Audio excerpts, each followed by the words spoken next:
రక్షించే సకల జ్ఞానమూర్తి.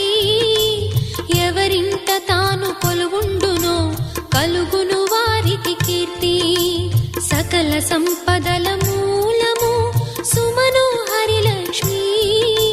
శ్రీ చక్రవాసిని మాత శ్రీ విష్ణు ధర్మ పత్ని. తనని నమ్మిన భక్తులకు దరిద్రమును బాపు.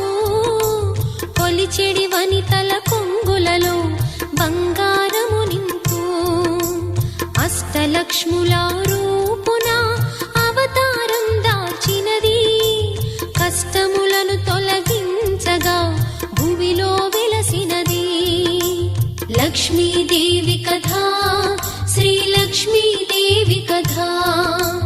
లక్ష్మీదేవి కథ శ్రీ లక్ష్మీదేవి